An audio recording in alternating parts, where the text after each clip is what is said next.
Holy smokes, man. Brian, we finally got set up here. I know. It took a little bit tonight. Yeah, you need some more caffeine in you, man. Huh? Somebody needs to leave my stuff alone. Hey, so tonight we got a really cool show. We got a lot of mentors that we look up to. They've kind of been our mentors. We've got the current president of Wood and Water, Mr. Mike Reese. We've got the founder of Woods and Water, the one and only Kent. And then, that's it, Kent? Ken, golly. Ken, and then we've got... Ken and Barbie. I'm Barbie. And then we've got the Sportsman of the Year, Mr. Al, and we're excited to have him. And the Woods and Water group kind of follow the motto of take one, teach one. They've taken probably hundreds of people shooting, fishing, hunting over the years that... and got them exposed to the great outdoors, and they've done a lot of good work. And so we wanted to bring them on the show and kind of show people what we've learned from, Brian? Yeah, they've been pretty patient with Ron and I, letting some young kids come in and pick their brain a little bit. I think Ron probably double his age, and I could add my age to it, and I think we're barely catching up to Al there. So why you gotta do Al like that? Well, man? The sad part is Al, I think, out hunts and fishes us. So Al's out there hunting and fishing every weekend, and we can barely get ourselves out once a month anymore. So I think Al's got it better off. Sounds like you have personal problems. Yeah, unfortunately, it's kind of work and priorities, huh? Yeah, exactly. Well, fair enough. Well, let's start off with Mike. Mike, why don't you tell us a little bit about what Woods and Waters is and why they made you president? I don't know. Dude, when you don't show up to some meetings, some things happen. No, I mean, our motto is all we want to do is hunt and fish and talk about it. Who doesn't want to be a member of a group like that? We got about 150 plus members right now. The majority of them are active. We get about 50 of them come to our luncheon, which is the second Thursday of every month, and we bring in guest speakers. And, it might be somebody from Mendow, it might be a guide, might be a manufacturer's rep, whatever, but it's a great learning ability to come in and listen to what these guys have to say. And I've been in the club about 20 years. Ken being the founder, I came in, when it was really starting to take off, and I just kept coming back and back and back. Well, why wouldn't you? Exactly. I mean, who's your guest speaker? Our meeting is Thursday, right? Who's our guest speaker for this month? Our guest speaker is former Lieutenant Governor Mark Hutchison.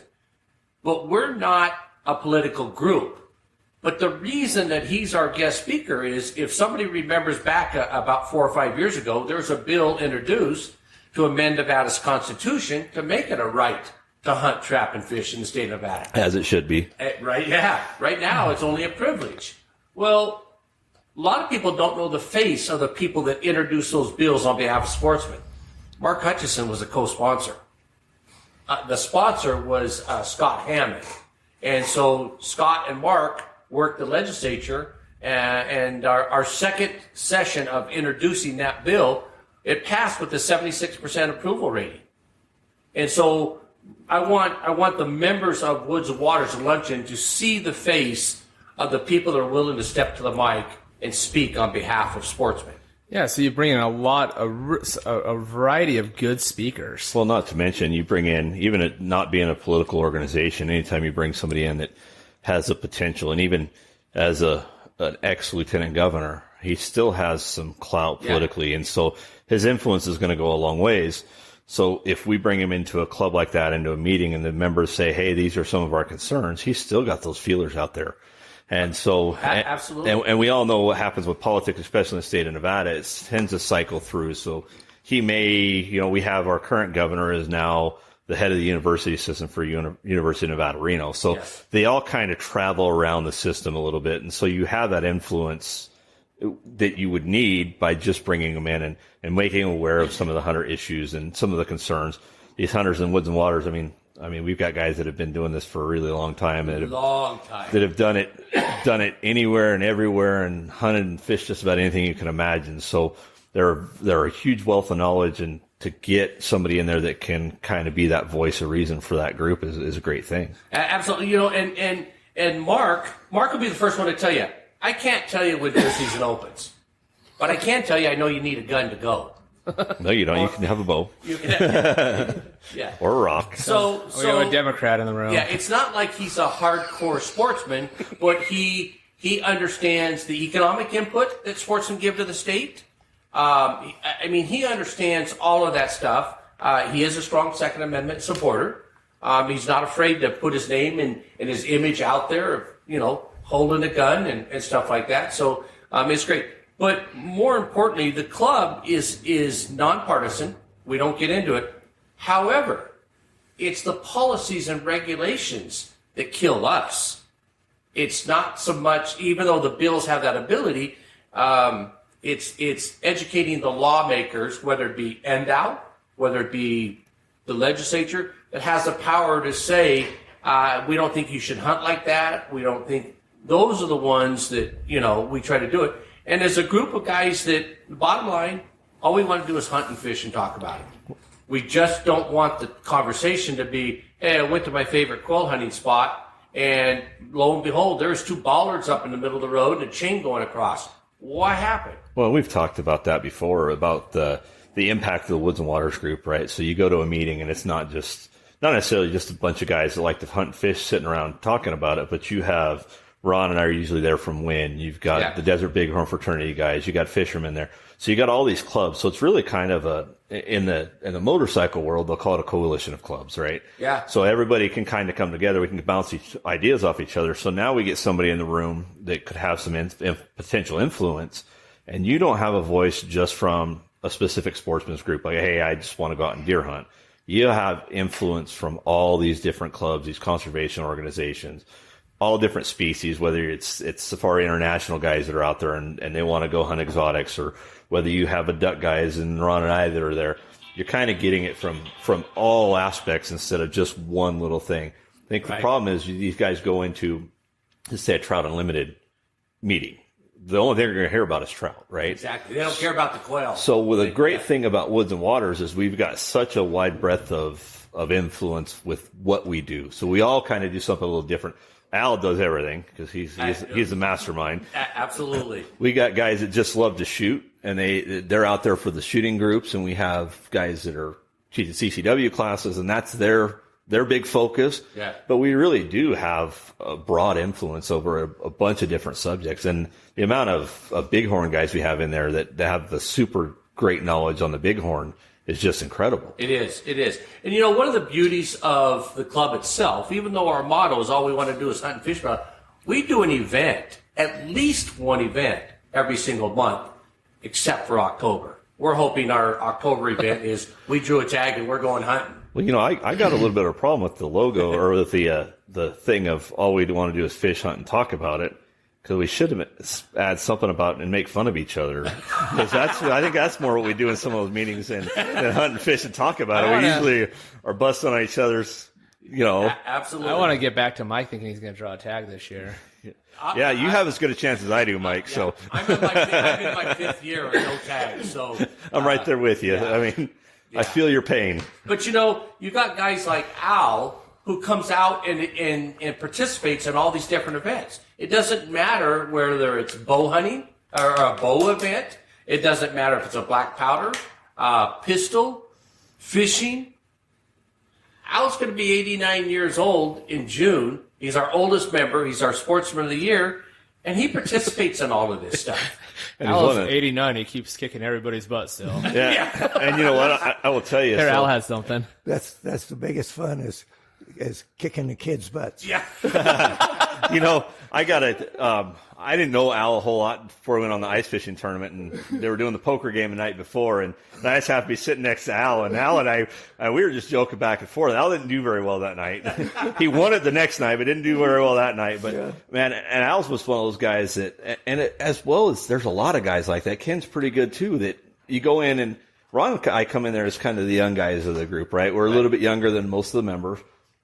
We come in there, and everybody, it's just like we're part of the club, right? And you don't have to go in there, and it's not, nobody's trying to protect your turf necessarily. It's everybody just there to get along. As long as you're not on my spot when I'm trying to beat you, then we'll all just get along just fine. And Al says he beats everybody, but I I think I got more fish than Al this last tournament. So last tournament I was out there and I moved to a spot and got really hot. All of a sudden I see Brian coming by in his little boat. And I was out fishing all 3 people on their boat. And then he moves 20 minutes later. I go, by how many fish you got? I go, I got 5. He goes, well, I got 8. I'm like, you're cheating. And then, but then he catches one other fish. He goes from 8 to 10.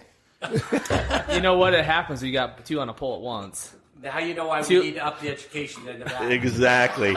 Well, that's what Henderson schools will do for you right there. After I got past my hands, I was done. So I had shoes on that day. But then we brought our buddy of ours on that one, and he ended up second in that tournament. He took 16 fish. The winner was 17 fish in a day. I mean, it was a great tournament. Everybody had a good time. We had the food there at the end of that thing was just awesome. That was phenomenal. Right. Have you ever had fried fish like that before, Al? No, I never did. They did Thai fried trout, fresh trout, and they Thai fried it, which Thai frying, you think it's all these exotic spices. It was salt and oil. He said it's better if you leave it out in the sun for about an hour before you fry it. It was probably the best trout I've ever had. Really? And I've ate a lot of trout. It was good enough to where we had trout in the freezer from Penguins last year, and we ended up doing trout that week again, but my kid decided he was going to leave it out in the sun for an hour or 2. And it was pretty good, but I mean, that was just excellent. That's the thing is, there was no plan that people were going to bring lunch up there, but people brought stuff and shared with everybody, and that's just the beauty thing. Of this group. It's a small, intimate group. It really is. Ken is the master at the camaraderie. He wants to make sure when somebody becomes a member, is there somebody there taking care of him? And he'll ask the question, well, who sponsored him in and stuff like that. So Ken being our founder, that's been the basis of what he's done. It's, okay, what are we doing for the new members? How are we getting the recognition? How are we getting them involved in the group and stuff? That ice fishing, the fishing like you guys did is the best way because you get to see the true spirit and the colors of the guys. Hey, Ken, how did you start Las Vegas Woods and Water, and why did you start Las Vegas Woods and Water Club? Well, it's pretty easy. I sold my business back in '83 in the Lone Star state of Texas. Where there's still freedom. Yes, freedom. Don't have to wear a mask. There you go. But anyway, I took a sabbatical, did a few things I always wanted to do, and then mid-'80s hit, and we didn't have a depression or a recession. We had a reconstruction, and I found out I needed to go back to work. So when you don't have a job, you become a consultant. So anyway, I found my a client out here in Nevada. Actually, he was in Kansas, and he had 14 lumber yards in the western part of the United States. And he hired me to do a job, and he seemed to like my work. And the next thing I knew, I was working full time for him. And I was a hunter and fisherman in Texas, but I found myself in a foreign state. And so I, every once in a while, in a rare occasion, I'd see an article about hunting and fishing. I'd stick it in my lower drawer, and one rare rainy day here in Las Vegas, I dug them out, handed them to the secretary. She got a cross directory, and called 10 people, and I explained the concept that we had in Texas, a club called the Austin Woods and Waters, and where I was president of the club in '74. And I explained the concept to these 10 people and said, if you think the city would support it, I'm going to have an organization meeting in my office at 5 o'clock this afternoon. You're welcome. All 10 showed up. And that was in 1991. And we formed the Las Vegas Woods and Waters Club. Do you still keep in contact with anybody from your Austin club? Yes, I do. Yeah. In fact, I'm still a member. See, I think it'd be really cool if, these clubs kind of shared a little bit, and they came out here and did a little bit with us, and we went back there, and we could get back there and did a little bit with them. It'd be good. It would be an awesome thing. I think that there's different knowledges you learn from different areas of where you're hunting and fishing. And so I would be lost going into Austin and trying to hunt or fish in that area, because it's going to be a different environment. Yeah. And they'd be the same way coming here. I mean, it's a different hunt. It's There's no a tree real stands different in the hunt. state of Different Nevada. fishing, too. What do you mean? There's trees here. Explain how it's different fishing. Why is it different fishing in Well, Austin? it's primarily bass fishing. Okay. In Texas. We don't know, we're not cold enough to have a trout. So I came out here, I had to learn to trout fish. Yeah. And Go ahead. to back up a little bit, there's only 3 clubs in the United States like ours. The granddaddy of them all is the Dallas Club. They've been there forever. Then we were the second in Austin, and that was in 1964. I became a member in 67, and I was president in 74. And then we started this one out here in 91. 91, You know, 30 years ago. Texas really does it right. I mean, with their wildlife stuff, I mean, they have one of the best fishery programs in the United States. And the reason they have trophy bass is because what they do is they bring, if you catch trophy bass, they bring that bass and they offer you, say, hey, let us use it and we'll give it back to you when we're done with it. And what they do is they spawn that bass and they breed that bass. And so then that offspring goes back into their stocking program. So you're taking good genetic makeup and turning those into trophy fisheries. And, you know, it goes a long ways because the sportsmen help that. So it wouldn't happen without the sportsmen. Here in Nevada, if you tell somebody, hey, we're going to take your fish from you and we'll give it back to you when we're done, they're like, no, you're not. You know, there's no way. You're not touching my fish. Tell that. Yeah. We were battle born.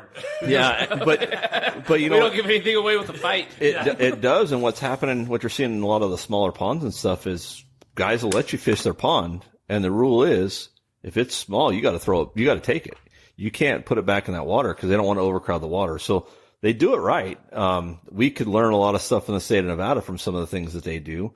And I'm sure there's some areas that they could learn from us as well. But, you know, I think it's great that we're bringing that idea and we brought it into Nevada and this is a pretty successful program. It's the longest running. So, Hey, I had a question for Al. How many members were in those clubs? You mean Ken? Ken, yeah. Ken, how many members were in those clubs back in Austin and Dallas? Well, you're testing my memory, but we were, when I was there, it was about the same size we are now. Okay. And then they went up, and then with the COVID and things, they went down like we did. Okay. But we only lost about 30 members. if that, yeah. Right. Yeah. We're building back. Yeah, well, I mean, the club, it's the Dallas, best kept they secret probably in have- Vegas, I think. Yeah, Dallas, they probably have 300 members. 300 members. Ken Okay. just showed me before we went on the air, he just showed me an email that he got from the guys back in Texas. And they're like, man, we're charging $75 a year and we're going broke. How are you guys only charging $25 and you guys are sustainable and you guys are growing? And it's like, hey, it's efficiency.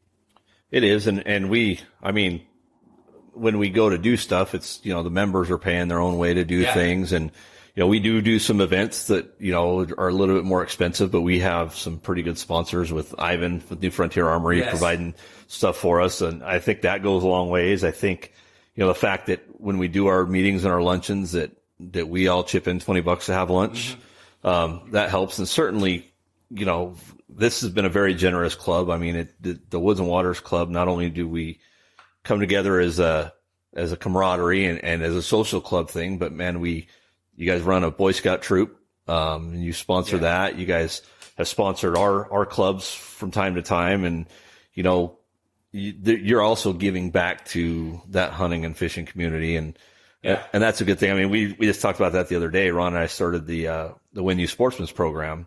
That was the first thing Mike did as soon as we posted on the page, as Mike said, yeah, now you got to hit us up for some money. And, Well, it's a youth. And so our give back is basically tailored just toward the youth.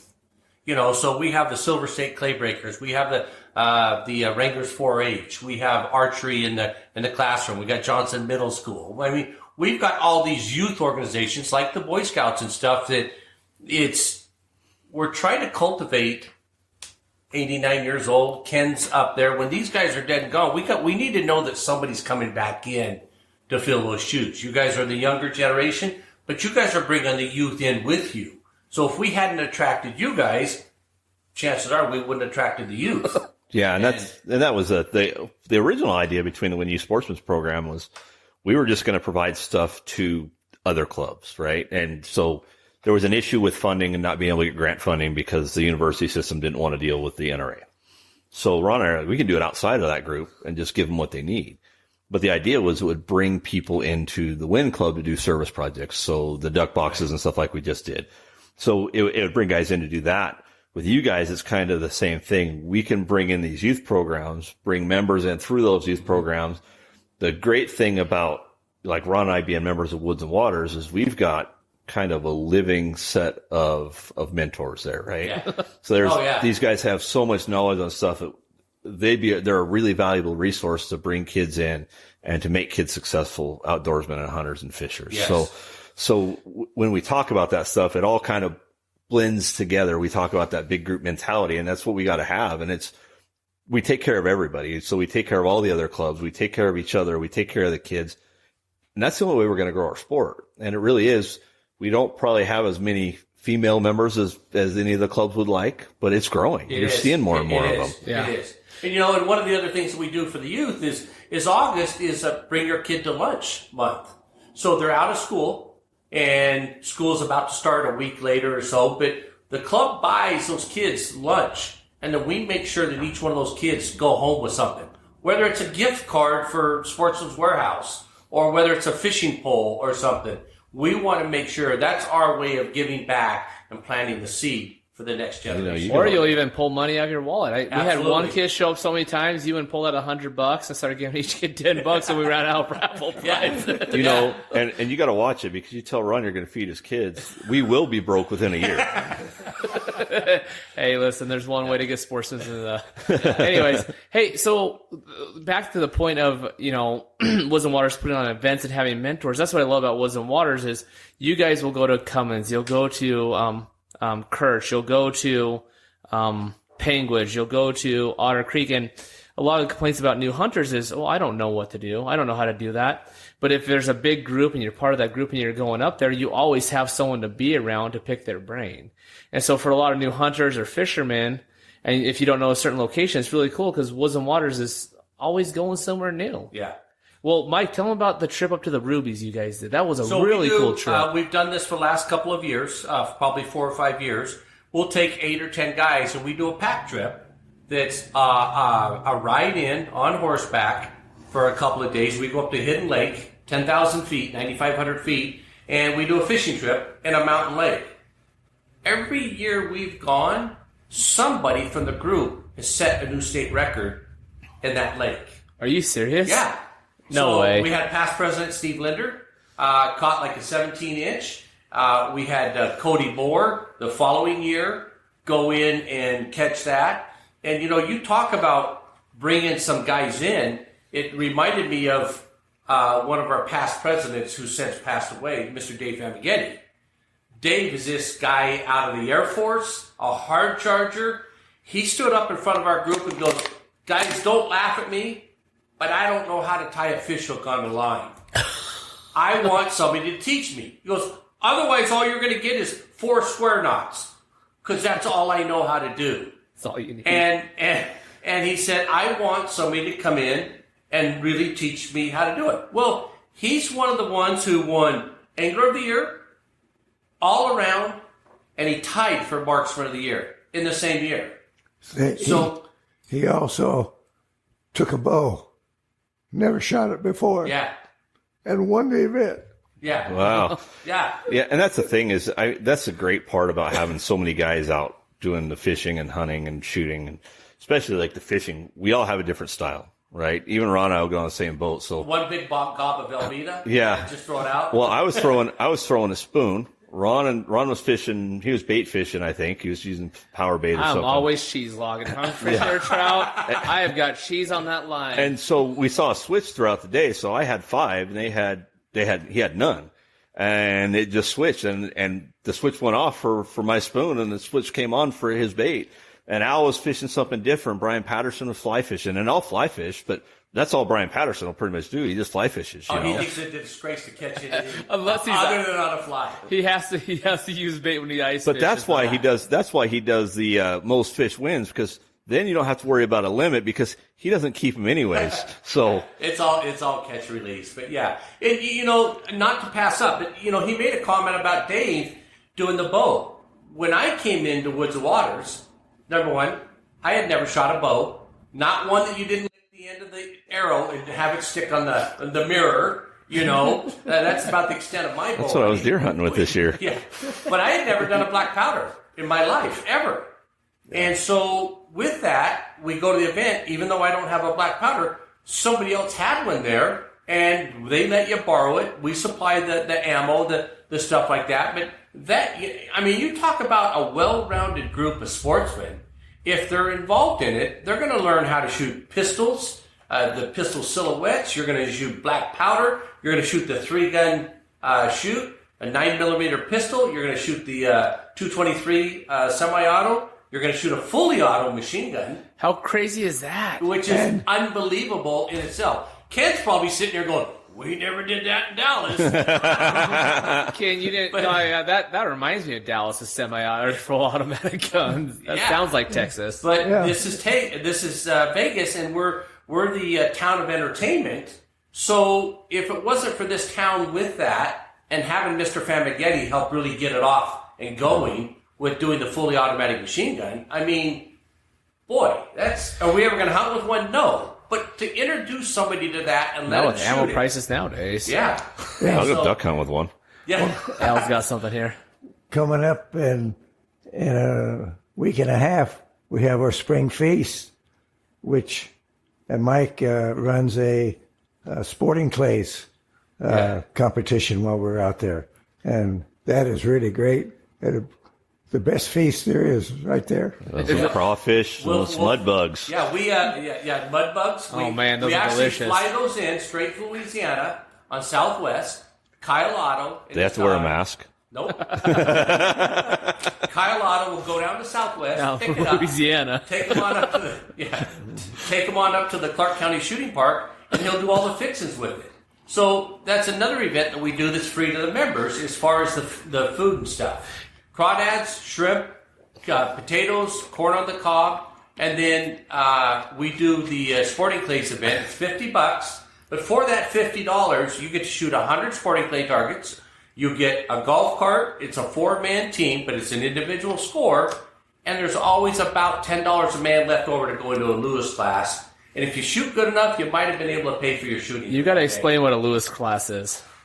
Lewis class is a way that they came up with couple decades ago to make it fair. Not just the winner of the event wins all the money. They'll take it and they'll divide it into what we call classes. Let's just say there's 30 competitors. They'll do 3 classes. So the top shooter gets X amount of money. The 11th top score. Now you don't know what that score is going to be until after all the results are in. And then the 21st top score. All 3 of those people will win the same amount of money as the first place guy in the top. It makes it way more fun. Then you got second place. Then you got third place. You have opportunity to win, even if you're not a great shooter sometimes. Yeah, you know what? I'm calling BS on your pricing, though. You said $50, but I'm saying at least $400 because who has 100 rounds of ammunition laying around right now? And who's going to be able to go buy 100 rounds of ammunition right now? I know. Hey, we got some people that jumped on here. Mr. Bill Daniels got on and said, Mike Reese is my rent mentor. Do you know him? Yes. How much did you pay him to tie piss? Dude, I met him when he first moved here from Vegas. He used to own his own gun club back east. Okay. And he is the Western States rep for White Flyer, the targets. Oh, I remember him at a luncheon. Yes. So he's a Woods and Waters member. And it's for a while, him and I had a competition going back and forth. You know, we would one bird each other. And now, I mean, he's just gotten in and he's skyrocketed up there in the trap shooting world, in the sporting clay, phenomenal shooter, but he's an awesome ambassador to Woods and Waters and to the sport. Yeah. We got one other in here. Susan McCormick Phillips said, you might get more women out if you offer lessons. My husband's mean, doesn't have patience with me. But you know what? Here's the thing is you say that and it's kind of a joke, but I will tell you, if you came out to one of those events, there's 50 guys that'd work with you and help you out. Yeah. Way back when. And there's different levels. There's different teaching skills. Every guy has a different way to teach. So Go ahead. Sorry, Mike. Yeah. So no. But that's the reason that we contribute to the Nevada Firearms Coalition, because those guys are doing the Annie Oakley League. I was going to just say it's women only. I was just going to say the Annie Oakley program is an amazing program. It's still at the Clark County Shooting Complex. Does Maggie still run that? I'm not sure, but they start you off and you have to go through their intro class. Yes. Everybody that does it has to go through their intro class. They give you a 22 pistol, I believe, to start off with, and they teach you the fundamentals of pistol, and then they get you into rifle, I believe, as well. And then once you've gone through that basic class, it's just instruction after that, and they have time for you just to kind of hone your skills. So it's an excellent program for our female shooters. And I think, correct me if I'm wrong, I think it's free It for is all the women. It is, I believe. If it's not, it's a very minimal fee, if anything. Yeah. But I believe it's free, and I want to say it used to be every Tuesday night, but I'm not positive. But you can call up to the Clark County gun range, and they'll be able to point you to the Annie Oakley program, or get online and type in Las Vegas Annie Oakley program, and it'll bring it right up, and it'll give you the information It's about it. sponsored by Nevada Firearms Coalition, so that's another thing that we have in the state. I mean, everybody hears about the NRA and stuff, but the Nevada Firearms Coalition has filled a huge void that we have. They'll fight legislatively. They'll help train. They do a conservation arm as well. And that's a great group. And I haven't done as many as I like to. I've done one shoot with those guys just because I saw they were doing a Know Your Limit shoot. And I went and took my boys to do that shoot. Yeah. And, it's a great group of guys, and they're another group of guys that's kind of hands-on. I shot vintage military for a while, and it's kind of the same thing. A lot of these groups, if you get in there and you don't have a knowledge, there's guys that are willing to help you out and give you the knowledge. Absolutely. And get you straight. And I think that's the big part of it. We have to, if we're going to grow our sports, whether it's shooting, whether it's fishing, whether it's hunting, whatever it is, we've got to get new people into these sports. Everybody's trying to take as much as they can away from these sports. We've been pretty adamant about, the predator issues, right? Yes. And so we've done a couple podcasts about that, and that's one issue. The other issue is, as soon as we go to the next generation and there's not enough hunters coming in, we cut that tax revenue. Now, what that tax revenue does is now we have no money to run our wildlife programs. We have no money to run our management programs. So it's important that we get as much of that tax base in as we can. And so these women shooters, these female shooters, whether you got young daughters, whether your wife's out there, I get it. I don't think I could teach my wife to shoot either, because the last thing she's going to do is listen to me. I'm a certified firearms instructor. She ain't going to listen to me. But She knows you're full of crap. if we can, pretty much. But if we can, Well, she'll teach you how to run the vacuum, though, so you got to pay attention. she doesn't run the vacuum. What are you talking about? That's what we have kids for. But no, if we can, as other groups, if we can take these and, it's hard. It is hard to teach your own family to shoot. It's hard to teach your own family to hunt. You get emotionally You got to involved. pass a generation. It's got to be the grandpa that teaches Yeah. the grandkids. Exactly. Yeah. The grandpa has more patience. Look at Ken. I mean, Ken's had his grandkids in. The last shoot that we did on the pellet gun, Ken, his son, and his grandkid. Yeah, all one money. They ran out of money for Ken. Yeah. Well, we were 1, 2, 3. I was 3. Yeah. Well, you taught him right, apparently. He's proud of that fact, though. But it's, one of the interesting statistics that keeps coming up in conversations with everybody is we got to bring our youth in. Nevada is doing it right. If you look at the 2019 and 2020, just the big game, not duck hunting, not trapping, not quail hunting, just the big game. The age group from 11 to 20, the amount of kids that put in for the tag is greater than the age group of 66 up to 80. So when you look at that, we're not. Al, did you see that? He left you out of that group. I know. Yeah, what were Al's numbers, But Mike? Al's coming over to my house because he's got his son coming in, and they want to put in this year for archery in the state.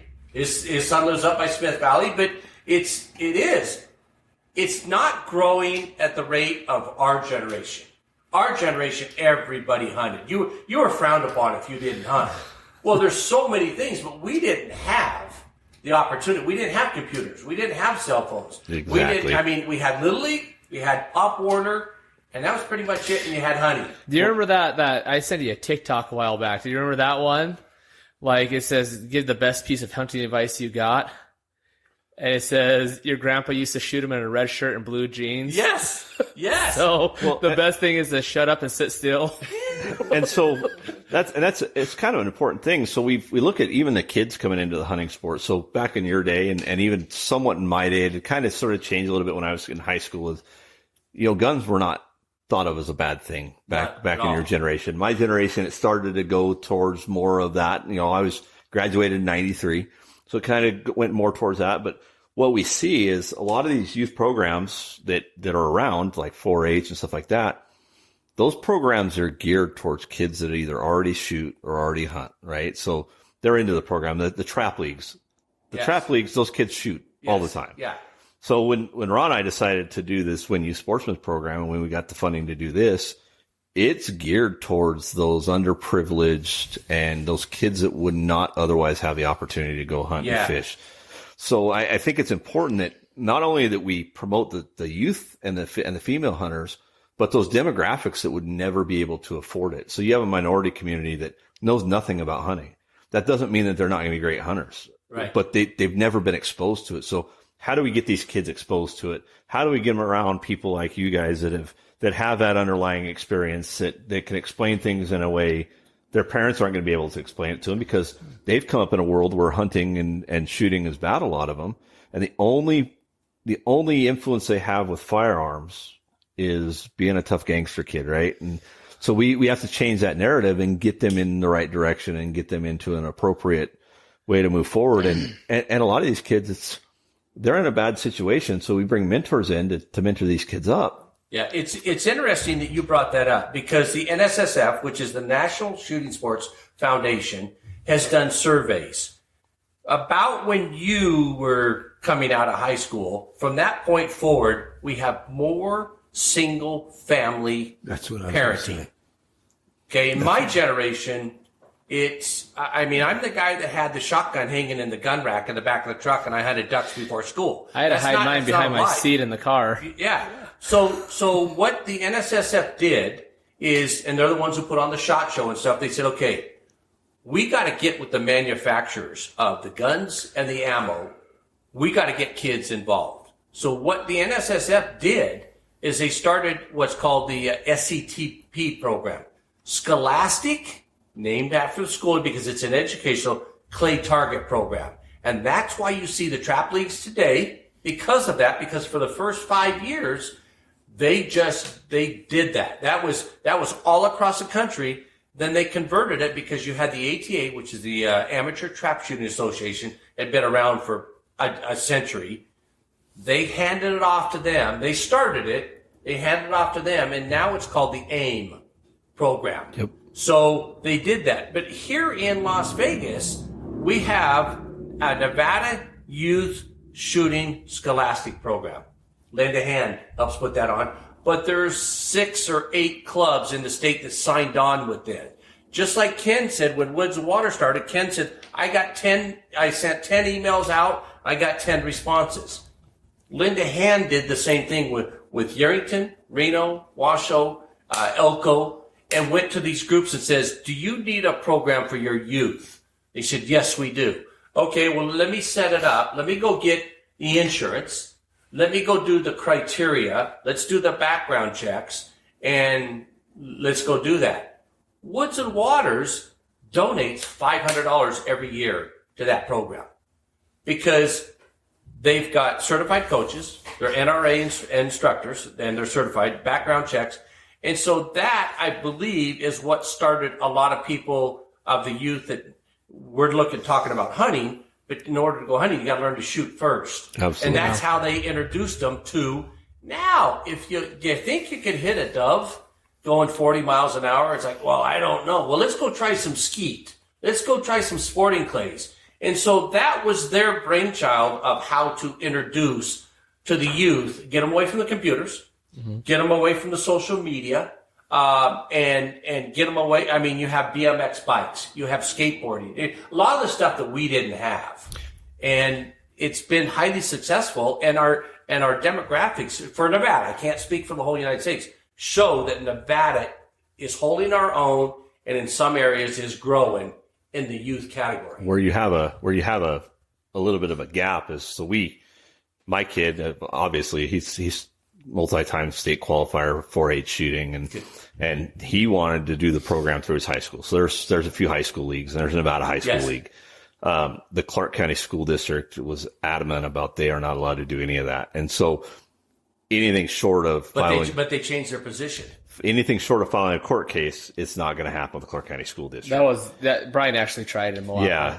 Well, it did, because we had in the Scholastic Clay Target program, we had some kids who actually earned a letter from Shadow Ridge High School and Arborview in Clay Target. But it can't be officially sponsored through the school district, and that's you're right. That's the problem. Right. It's but per Nevada revised statutes, Nevada law, that they have to provide a chaperone or a mentor or whatever they call it for any program those kids want to do. Yes. So if you really want to push the issue, and for me, it's just where do you put your cards, right? So my kids are already shooting. Where do you fight your battles? They're already shooting competitively. You know, do we really want to push that? And then the other issue you have is you go out on a limb and you push it. A lot of times what we find, and the political fight, is you're standing there alone. You know, you got a lot of people that'll run their mouth until it's time to show up, and then you stand alone. So, hey, Mike, didn't they used to let you out of school for hunting days? In Utah. They still do in Utah. Not let you out, they shut it down. They shut down school. The whole school is shut down. Yeah, how do we get back there? Well, Logandale pretty much shuts down for the fair. They say, tell us what days you're going to be here fair week, and and that's it. But really, realistically, the school's shut down for that. But it's where their value is. So Utah is a huge hunting state, and the families hunt. Logandale and Overton, where Ron and I live, I mean, almost everybody out there hunts. I mean, it's getting a little bit more watered down with more people moving in, but you know when it's hunting season. Stay out of there, you Vegas people. You go. I was looking up the stats today. You go to Lincoln County, you go to White Pine County. I mean, just at the amount of people in Lincoln County that applied for big game tags last year was just under 1,000 people.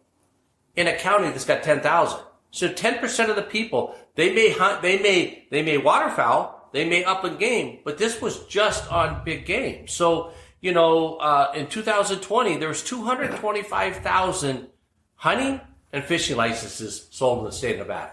225,000. That's a lot. Yeah.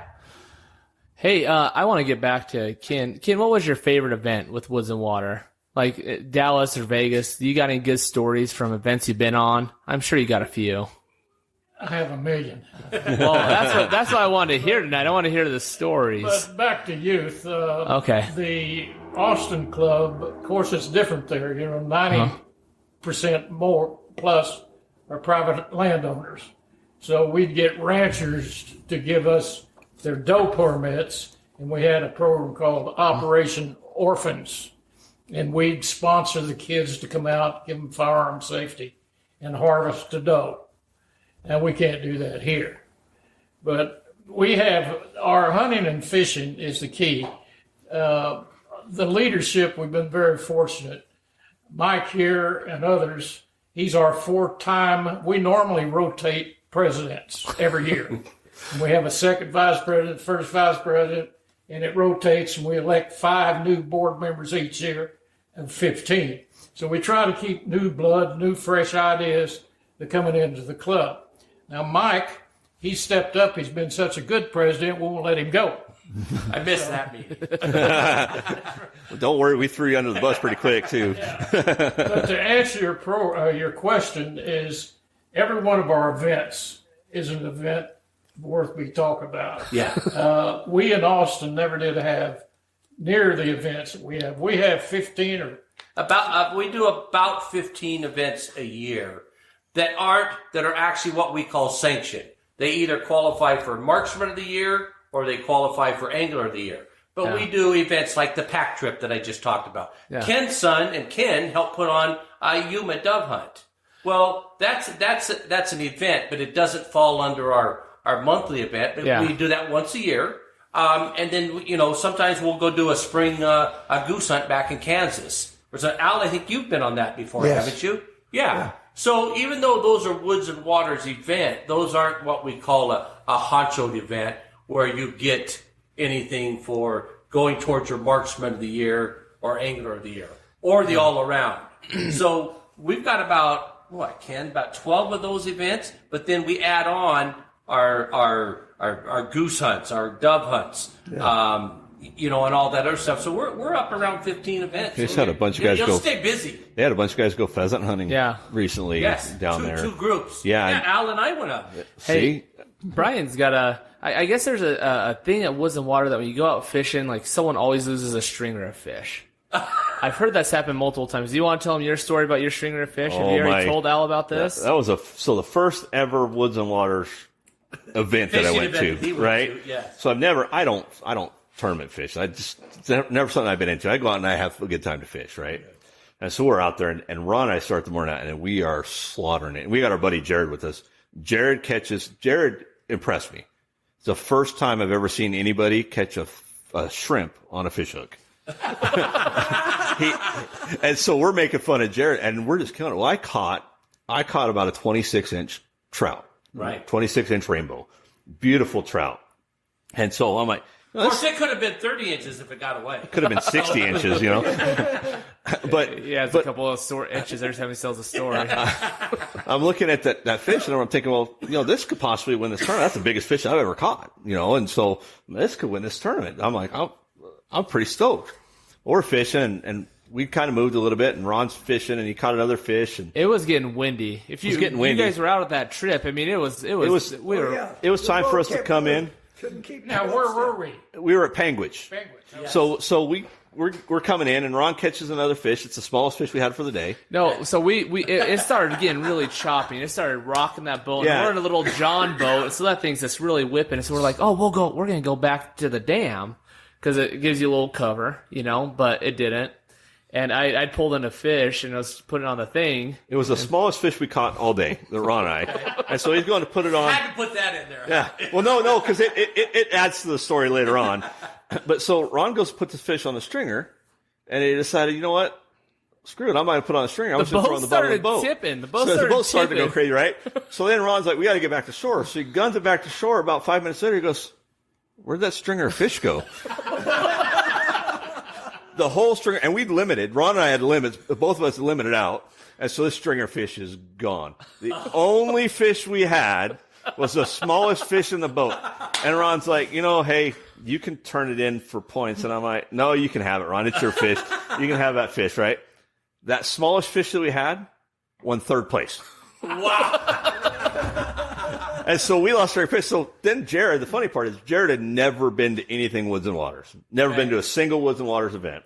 And he's probably a guy that would never have gone. No, he probably would have never gone. And Ron, all right, do you need to get out of the house? Come with us. So we paid $20 for him to go with us, had a steak dinner. So we're eating steak dinner. Well, steak dinner, there's always a giveaway.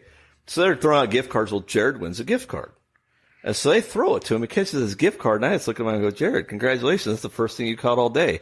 And everybody in the building just started dying. But that's kind of the camaraderie you get. Yeah. And so then that's the story that kind of floats around and bounces back and forth. But we had a blast, and that one's a steak dinner event every year, and it's excellent. You get to sit around with guys you would normally not talk to. I know in my industry, there's a company owner in my industry that I've heard his name all my life, ever since I've been in that industry.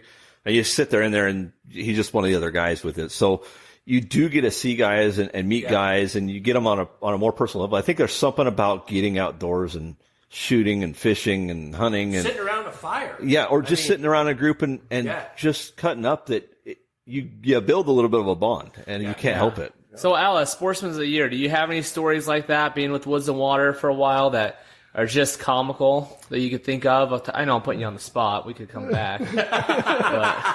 No, it's just that all the events that I go to, I enjoy them very much, and they keep me going.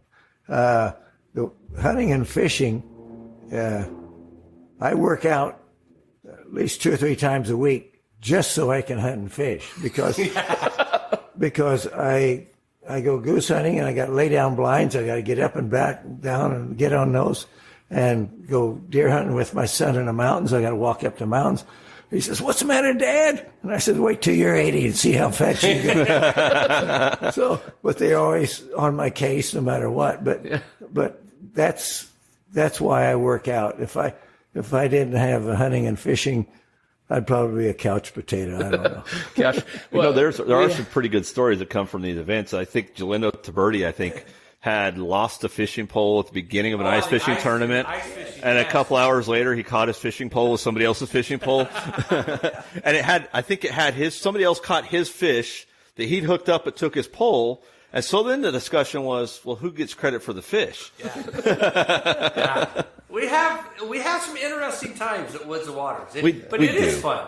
And it's a good time, and everybody's going to bust on each other and it's all good natured fun, and you may go out and have a rough day, but man, you better not tell anybody you had a rough day, because it's just going to be worse on you. I mean, I gave Al a hard time over this last fishing thing. I'm like, so everybody, it's on the honor system, which is how Ron ended up with 14 fish, by the way. But it's the on your honor system thing. You come in and tell them how many fish you have. So Brian's got a sheet, and it shows Al 1.5. I'm like, how the hell do you have half a fish?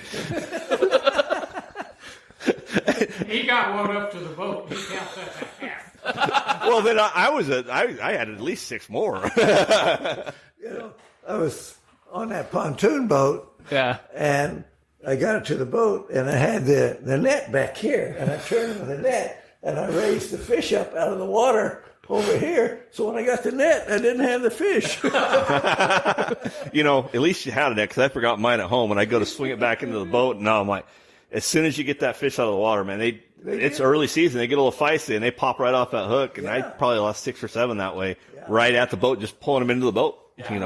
You guys used to put on, was it you that used to put on the coyote contest up at Cherry Creek? Mm-hmm. Yeah. Well, it was Woods and Waters. It was Dwayne LeDuc would go do it, and that started about 7 years ago. And well, actually, I take that back. It started with Joe Luby. Okay. Joe Luby is now the proprietor of Two Bitch Bourbon. Oh, is that who that is? That is him. He donates to everything. He does. If you guys could go get something. The story of how he came up with the name of that was on a Woods and Waters event. His girlfriend was leaving town, and he wanted to go fishing at Sunnyside. He says, okay, I'll take the dogs. So he took the dogs, and while he's fishing, the dogs ran away. One dog ran away. He stayed up there for 2 days. He could not find it. He put out, and he did everything. He had no idea what happened to it. Coyote got him. Yeah. Oh, man. And so fast forward, his wife calls him up and says, the dog of mine you lost? He goes, yeah. I found one I want. Oh, that's expensive. That sounds expensive. Okay. And she goes, but this time, it's not one, it's 2. So he named his bourbon company Two Bitch Bourbon. Well, now since we've got a couple of board members, I'd like to propose that we come up with a new coyote calling contest, and we name it after a specific person that might be from Clark County that really loves coyotes. No, I don't. Let me finish the story. So Joe Luby started the coyote calling contest. Okay, but he's a big time hunter. Well, he comes back and we say, okay, give us a report. And he goes, well, we didn't get any coyotes. We didn't call any in. You're like, okay. So this went on for 5 years. I heard you just pile those up in your tailgate like this high. 50 at a time in the back of your truck. Yeah. So for Woods and Waters, I'll go on record. First 5 years, we never shot a coyote. None. Dwayne LeDuc goes, I got a ton of them out at my ranch. We'll hold it out there. And, man, they're running everywhere out there. Okay, so we did that for 2 or 3 years. Record's still the same. 0 coyotes harvested. It sounds like it's a coyote drinking contest. Yeah, exactly. You try to outdrink the coyotes every year. Woods and Waters has never yet harvested a single coyote in 8 years. Not a one. But we've held 8 contests. So almost like that Otter Creek trip you guys had that everybody tied for first place. Yeah. Yeah. So, yeah. And hopefully we are able to put on a coyote contest this next year. Yeah, maybe we should see if Larry Staley will be the honcho on that one. No, Larry Staley actually wants to get coyotes. So I'm just saying we could break the streak. If we bring him into the group, we can say our first successful coyote calling contest. So the rumor has it, I won't say the name, but a guy took it a shot saying he was shooting at a coyote so he could be the first one to say, I saw a coyote. But nobody else saw it. It was the other guy's dog. Yeah. Well, maybe if it was in the stomach still. I don't know. Yeah. Anyways, well, Al, so how did you get Sportsman of the Year? What's all in that? Just living a long time. He's got more points. No, I mean, Al was a good recipient of it. I mean, he's a prime example that when Ken and them started the club, our main banquet is called the Sportsman of the Year Banquet. That's the reason for holding our banquet. This year, because we couldn't have a banquet, we actually did it at a luncheon. So Al's the first at ever receiving his award at a luncheon. Okay, it's always been at a banquet, but it's community minded. You put the club first. What do? Al was our game warden, which what that entails is every one of our lunches, he would go out and buy $300 worth of door prizes. He'd go pick them all out and bring them in and do that.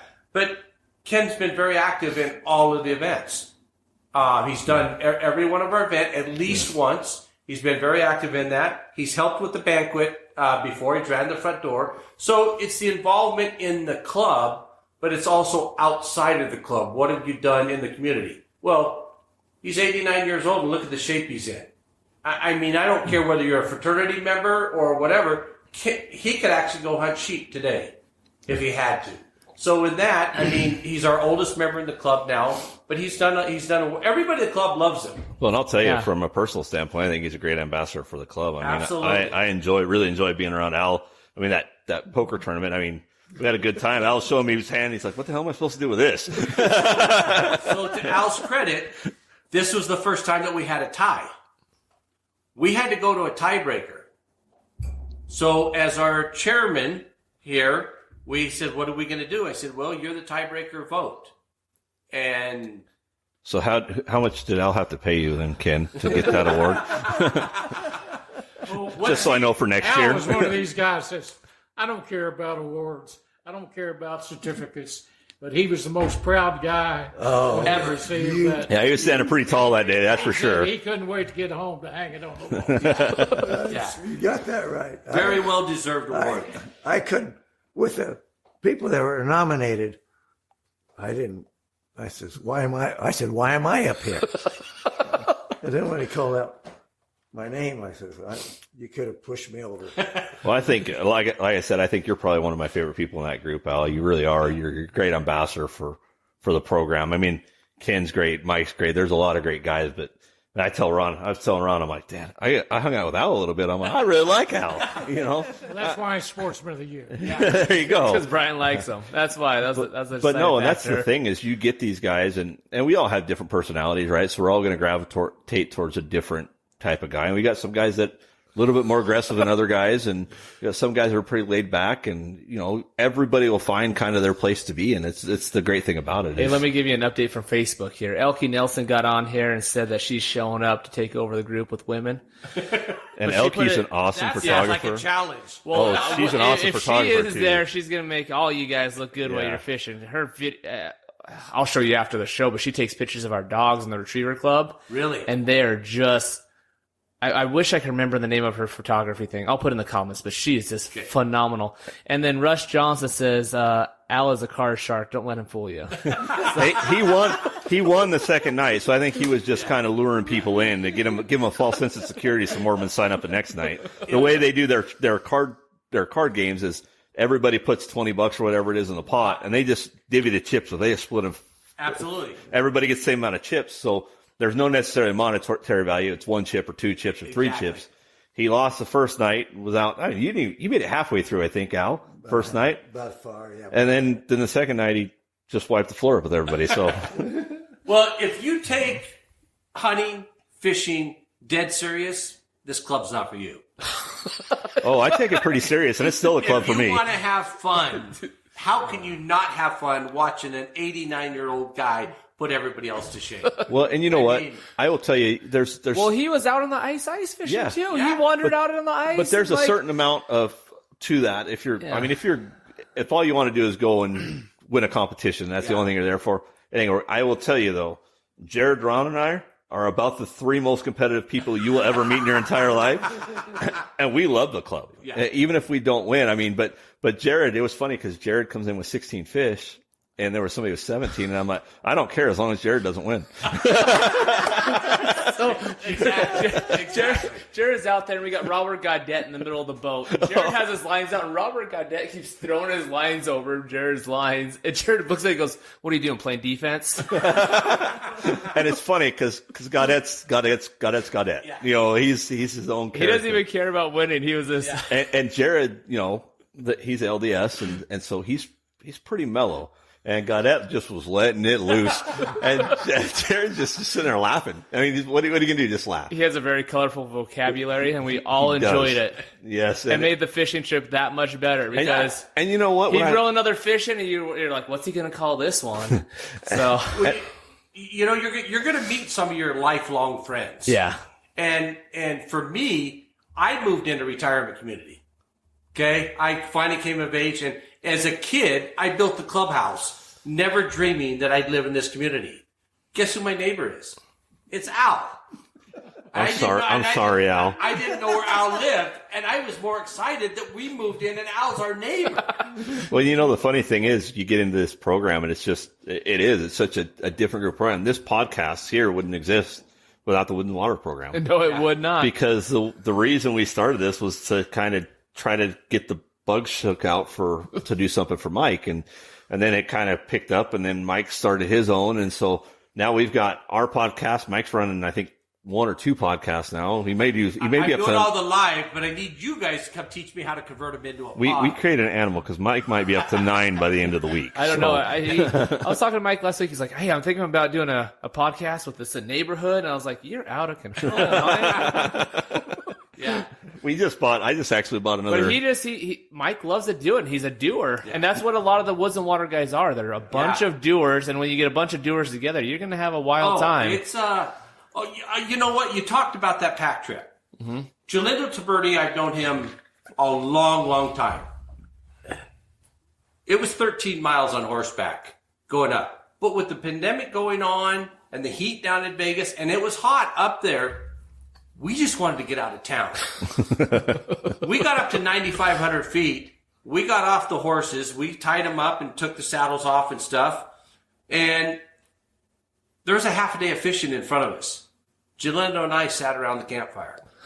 And I go, "So Jalindo, did you come to solve the problems of the world too?" He goes, "Yeah, let's get started." And I'll tell you what, that guy is a wealth of knowledge. Oh, I have no doubt. And he's been on the wildlife board. He's been so we had the ebb and flow going. I go, okay, well, here's what I think the issue is. And Jalindo kind of, he goes, well, back in the day, this is what happened. You talk about a historian. He can, he's been on so many guzzler projects himself. That is the beauty of the club. I mean, he owns his own fence company. I mean, Taberti, is very well known in the town. Yeah, he's a major contractor around the Vegas area. But to sit in an easy chair next to him at a fire at 9,500 feet and discuss the problems of the world, if it wasn't for Woods and Waters, that conversation wouldn't have taken place. Well, I think you've got a unique club, so everybody in the club, for the most part, is pretty driven. I remember the first meeting I ever came to. Ron suckered me into it. Do the presentation. Ron's like, "Hey, I'm supposed to do a presentation. I'm in Phoenix. So here's the stuff. Go do it for me." Yeah. And we were doing a presentation on, I think we were doing duck banding at the time. Yeah, the rocket netting. So I gave a presentation in front of a bunch of guys that I don't even know, right? And first time at Mike, I'm like, "Hey, I'm doing your presentation." And so we go through that whole thing, and somebody came up to me after the meeting, and some of the clubs in town, it's ebb and flow, right? And so sometimes projects don't get done as efficiently as they probably should. And our club had been in a lull at one point, and Ron and I came in, and we just took the bull by the horns. Like, we got to get stuff done. And we started doing projects. And the attitude I have is you guys don't do anything.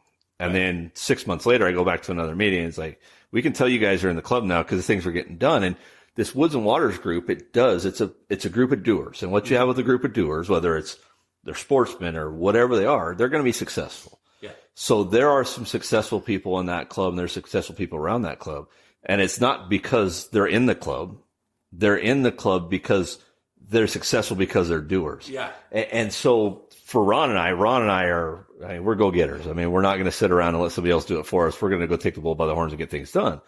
And so for us, I think that's why we fit so well in that club. Yeah. Because we're all like-minded. If Ron and I say, hey, Mike, we're going to help you with a podcast, we're going to come help you with a podcast. We're not going to say, hey, we're going to help you with a podcast. Yeah, call me in 6 or 8 years. Yeah. But and we see a lot of that out there. If there's a honcho on an event, you better bet that event's going to go on. Yeah. The only thing we have, like this last fishing event got postponed a week. And it was because of the weather, and it was a safety thing. And some of the guys, we want to give as many opportunities to guys that want to fish to go fish. Well, there were a lot of guys that said, it's too windy, I'm not coming. It was snowing up there. That's good. We would have. Hey, my son on showed the up rubies, Thursday. didn't you pull somebody up there on oxygen on a horse? So, not on oxygen, but they pack it. And once he got up there, he's 81 years old. I mean, he sucked down some oxygen. That's what I'm telling you. You guys are wild. But again, it's a bucket list And for that some wasn't guys. Al. No, it wasn't Al. No. You won't get me on a horse. He'll take the oxygen, just not the horse. That same guy went on the pheasant hunt trip that Brian was talking about. At 80 years old, shot his first ever pheasant on that trip. I didn't know he'd never harvested a pheasant in his life. He had the most fun, but he's got bad knees. Neil Dilly had bad knees. We put the two of them together. And between the two of those guys, they still came back with like 20 pheasants. Well, that's because between the two of them, they had a good set of knees. Yeah. Yeah. But it was fun. I mean, Al came on up. It was one of those that we just want to go do every year. It's just a great, I mean, all the events, I don't think I've done anything with that club that I haven't thoroughly enjoyed. I mean, even you go sit down and play poker in a hotel lobby, for goodness sakes. I mean, the ice fishing trip, it was 19 degrees below zero when we stepped out on the ice. Yeah. We had an absolute blast. And it's Ron, I've never ice fished before.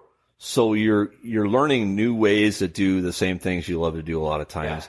Yeah. And when it comes to shooting, I've had coaching shooting. I've had guys, we did an event on an Indian reservation and these kids were just, their style was awful. I mean, it was miserable. They were out of balance. I mean, there was no way they should have been hitting clays. And they were 50 for 50 on clays. And somebody goes, aren't you going to adjust their stance? I'm like, nope.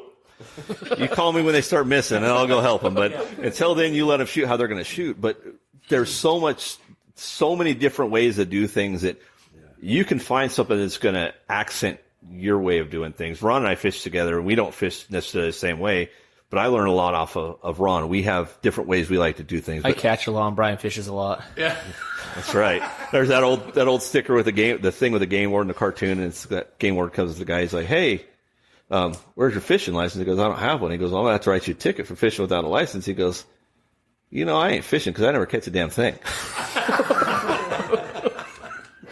Yeah. So, but and that's the thing is I might learn from Al something that I've never seen before, or we might go on a fishing trip and learn a completely new way to cook a trout. Oh yeah.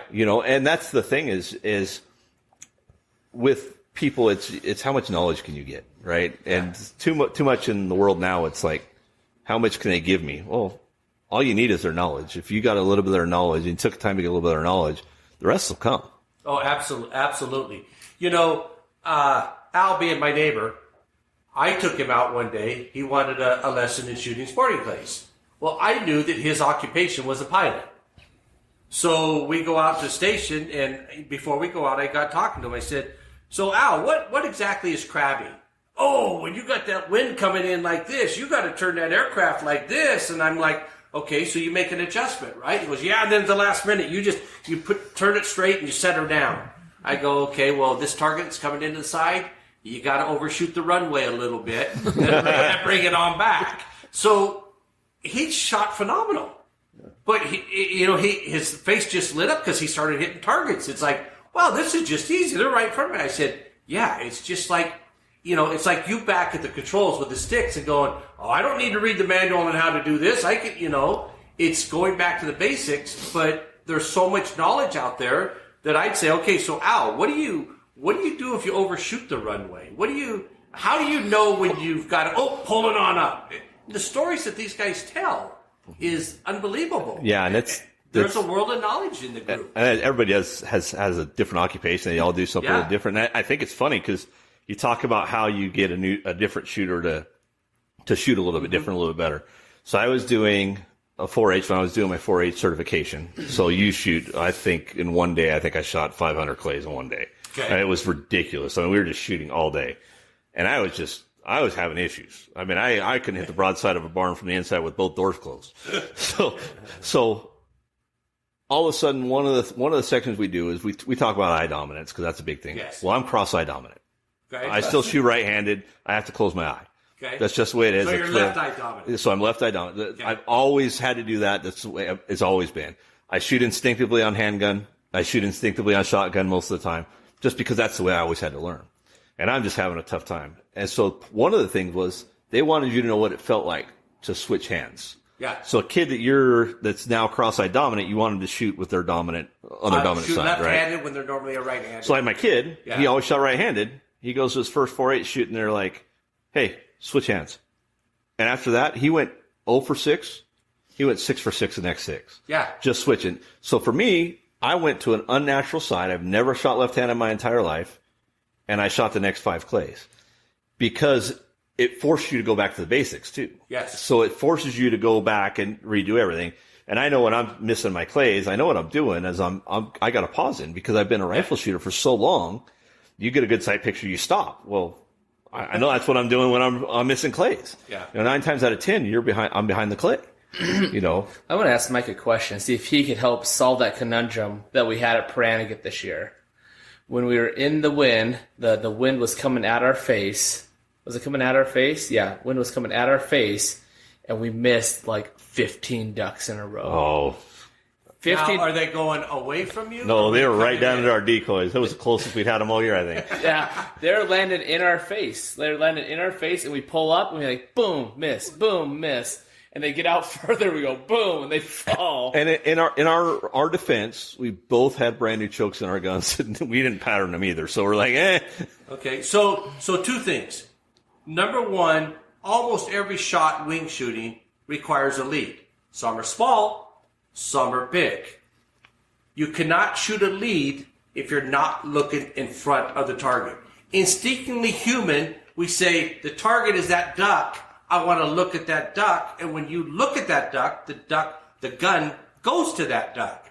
When in rally, you should be saying, these ducks are moving pretty good. I need to be looking 2 feet in front of that duck. You can't look at the duck and then think the gun's going to automatically go 2 feet in front. You physically have to look at the lead. We've shot hundreds of ducks, and it was just that day with that wind speed. And I was out with Scotty Fowler, and it was the same thing. It was a high wind, just a whipping wind. And these ducks, it was like someone took a string and tied it on it and set them right there for you. And we were like, okay, here we go. And they just fly away. I know what was wrong.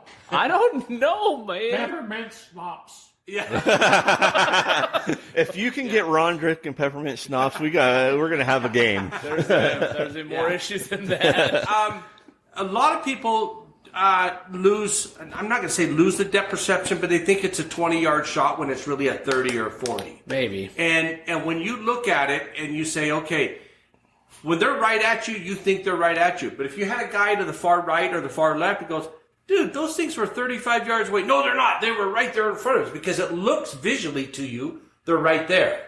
So therefore, your lead triples from 20 yards to 40 yards. In other words, if you have a 2-foot lead at 20 yards, you would think mathematically at 40 yards, it's got to be a 4-foot. No, it's 6 foot when it's that farther out. So that's why when you say chokes are based on yardage. Yeah.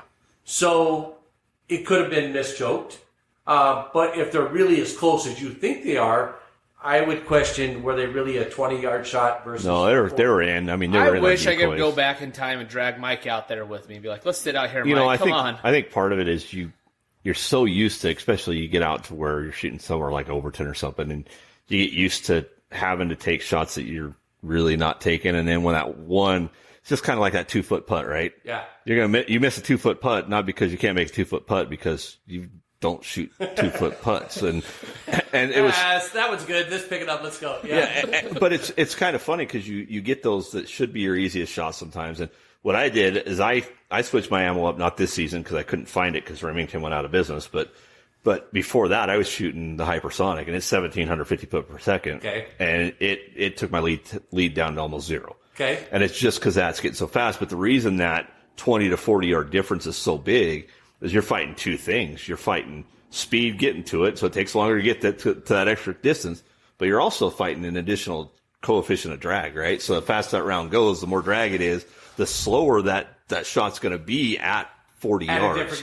That's true. So you're going to have, it's going to go a little bit slower at 40 yards than it goes at 20 yards. So you're exacerbating the problem. And that's one of the funnest things Ron and I do is, pass shooting buffles. Pass shooting buffles. Have you ever passed shot a buffalo? You're like 30 you yards need to go out to the front. skeet field first and practice on that. And then, ruddy ducks, buffalo heads, Well- those things are fast and they will dive and dart. You have to you lead them like so. If the buffalo you see it here, you're gonna shoot like over here, and it's like almost like chest passing a basketball at a bird. Yeah. You're basically running the shot into the bird. Is That what was you're one doing. shot. That was got. But you were saying they were right there. I would say you're aiming the gun. You don't ever aim a shotgun. You pull it up and shoot. Yeah, I don't. Maybe maybe I was taking too long on it. I shoot instinctive, so I don't aim anything. Your point. Yeah, and that's the way I've had to adapt because of the cross-eye dominance, right? So a handgun, you can't line up a proper shot on a handgun if you're cross-eye dominant unless you close an eye. No. Now you get into something you don't have time to close an eye. Do you see double two sights? I will, yeah. Yeah.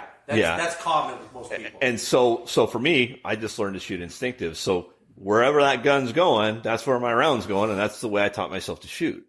And so you can be just as accurate with practice. Mm-hmm. It's not the easiest thing to practice, and that is part of the problem. I think I notice if I'd be with my kids shooting, we shoot 3 disciplines. We do archery, rifle, and shotgun. Okay. If I do shotgun or rifle before I do shotgun, I will miss every single bird the rest of the day, guaranteed. And I know what I'm doing because I'm putting that pause in it from being stable on the rifle. I thought you were shooting a rifle at a duck. I missed them too. So you guys are dog guys. The best way to learn a lead and to actually see a lead is to take a garden hose, put the dog in the backyard, let it run across, and take that garden hose and try to get him wet. And you'll be amazed at how far you got to put that garden hose in front of that dog because by the time it reaches there, if you're moving it like this, it's got a curve to it. Ron does a similar game. He tries to pee on the dog. I've got 5 kids, and he's what I'll do. I'll be like, start running. But that's the best way to teach a kid what a lead is. And because I said, you told me to shoot at this, I aimed at that. Yeah, but you got to give it the lead. And that's a hard concept for kids to get around. Yeah. But then I went out when we were doing the reservation shoot, one of my buddy's brothers comes out and he's, they're Native American, and he was snap shooting clays. I mean, I'm talking 0 lead, just snap shooting him, and he went 20 for 20. Yeah. And I'm just like, man, but it's kind of one of those things. He was instinctively shooting. It's the way he shot all his life. That worked for him. These kids, part of the problem, and duck hunters, we run the same thing with new hunters. They're notoriously slow getting on birds. So not only are they not leading them enough, but they're behind them before they even started because they're having trouble getting the gun up. And then they'll cheat the gun into the stand. They'll try to cheat the gun. I'm sure you see the same thing on skeet. Especially my kids, I'm like, I want that gun up and ready. I don't want the gun down. I want it up and ready because that skeet's going to come out and you're going to be behind it already. Yeah. And the other thing is, our better shooters, I mean, they get into bad habits, so they have a hard time leading. They'll shoot them right off the top of the trap house, and that's it's a tough thing. I mean, as soon as it's gone from that trap house, they're done. They can't hit a clay. Yeah. We call it shooting the streak. You see that streak come on out and you jump at it. Most of the time when you're jumping at it, the gun is still moving in the direction of the target because they had to move it there to get it there. They didn't get it there, put the brakes on and stop. It went like that, and you just get that little tiny move. So the rule of thumb is the gun must be moving in the direction of the target. So if the target's still coming on up and you say you're snapping it, you're going at it and you're seeing it, you're still pushing the gun up. Yeah, absolutely. And that does help quite a bit. Sounds like we need to have a day out of the range. Oh, I was shot skeeting forever now. Since COVID, my kids couldn't shoot. So I'm like, Ron and I would go shoot cleanup for him. I know, that was awesome. You guys missed. We'll shoot cleanup. Oh, hey, Elkie Nelson put on here, they have left-handed guns. I don't know. You'll have to look at it. It's a pretty interesting article she put up here for you. Oh, they do have left-handed guns. They're just...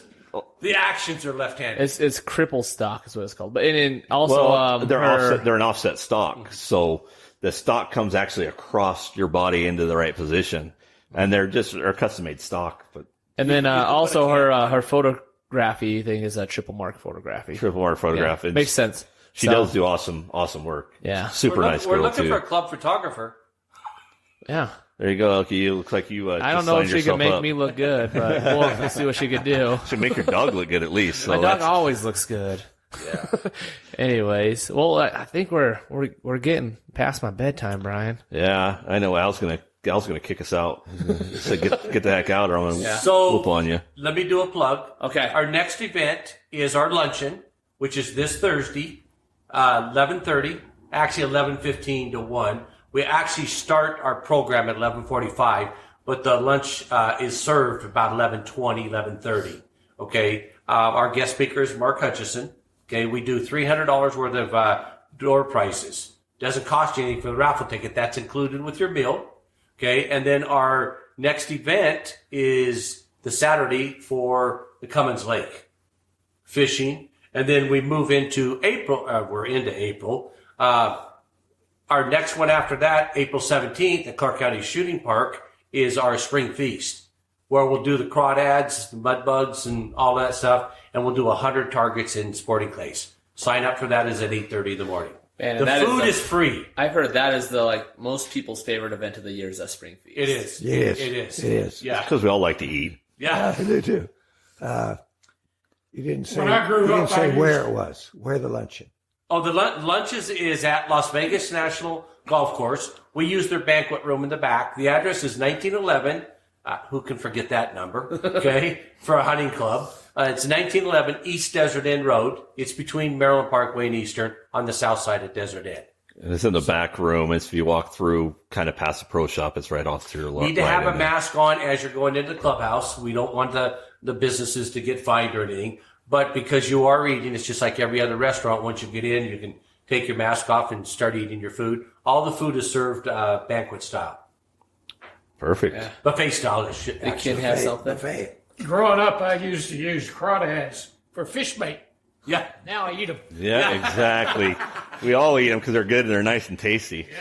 A little Cajun style. All right. Well, we appreciate you guys coming in and sitting in with us and talking to us. We really, This is enjoyable.